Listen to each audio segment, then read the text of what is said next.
এদিকে ৫ দফা দাবিতে শহীদ মিনার এলাকায় বিক্ষোভ করেছেন চিকিৎসকরা। দাবি না মানলে আরও কঠোর কর্মসূচি দেওয়া হবে বলে জানান তারা। দাবিগুলো হলো এমবিবিএস বা বিডিএস ছাড়া নামের আগে ডাক্তার না লেখা, ম্যাটস ডিএমএফ পাশ করে ডাক্তার পদবি ব্যবহার না করা, তৃণমূল পর্যায়ে ডাক্তার নিয়োগ করা, আন্তর্জাতিক মানদণ্ড অনুযায়ী ওটিনি ড্রাগ লিস্ট আপডেট করা, মানহীন চিকিৎসা প্রতিষ্ঠান বন্ধ করা।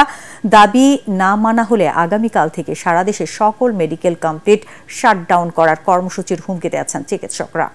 দর্শক, এই মুহূর্তে সেখানে আছেন আমাদের সহকর্মী ইয়াসিন রানা। আমরা সরাসরি চলে যাচ্ছি তার কাছে।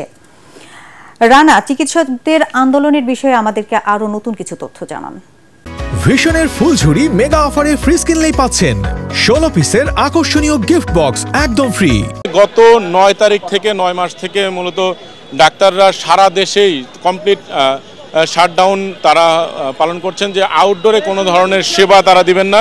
তাদের মূল দাবি ছিল 5টি, সেই 5টি দাবির মধ্যে অন্যতম দাবি ছিল যে ম্যাটস এবং ডিএমএফ যেই যারা শর্ট কোর্সগুলো তারা করেন, তারা মূলত নামের আগে ডাক্তার পদবি লিখেন, এই ডাক্তার পদবি যেন তারা না লিখতে পারেন, সেজন্য তাদের মূল দাবি ছিল।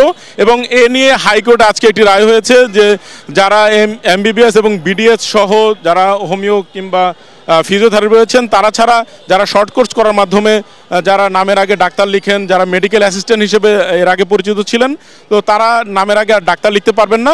এর পরবর্তীতে মূলত এখানে শহীদ মিনার যে অংশটা তারা আন্দোলন করছিলেন, সেই আন্দোলনের পরবর্তীতে তাদের এক পক্ষ ঘোষণা দেয় যে তারা যে আউটডোর শাটডাউন সেবা বন্ধ রেখেছিলেন, সেই শাটডাউনটা হলো শিথিল করবেন। এবং আরেক পক্ষ যারা ইন্টার্ন ডাক্তারদের মূলত তারা হলো বেশিরভাগ সংখ্যক, তারা এখানে বাকি যে 5 দফা দাবির 4 দফা দাবি রয়েছে, সেই দাবিগুলো পূরণের জন্য তারা সচিবালয়ের এই অংশে তারা ঘেরাও কর্মসূচি পালন করছেন। আপনাদের একটু দেখানোর চেষ্টা করব যে সচিবালয় এবং হাইকোর্টের যেই গেট যেটা রয়েছেন, এই গেটের এখানেই মূলত চিকিৎসকরা এখানে অবস্থান কর্মসূচি নিচ্ছেন। এইখানে পুলিশের পক্ষ থেকে ব্যারিকেড দিয়ে তাদেরকে আটকে দেওয়া হয়েছে এবং পুলিশের পক্ষ থেকে বলা হচ্ছে যে তাদের যে দাবিগুলো রয়েছে সেই দাবি নিয়ে একটি স্মারকলিপি তাদেরকে দেওয়ার জন্য, এবং তাদের সেখানে তারা পৌঁছে দিবেন স্বাস্থ্য উপদেষ্টার কাছে।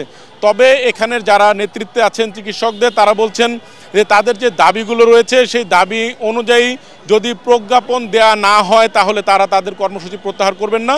এবং তারা ইতিমধ্যে ঘোষণা করেছেন যে এখানে যেসব বেসরকারি এবং সরকারি মেডিকেল কলেজের শিক্ষার্থীরা রয়েছেন, মূলত তারা বেশিরভাগ ইন্টার্নি চিকিৎসক, তারা যেন তাদের পরবর্তী কর্মসূচি তাদের ঘোষণা হওয়ার আগ পর্যন্ত তারা যেন এই অবস্থান থেকে চলে না যান।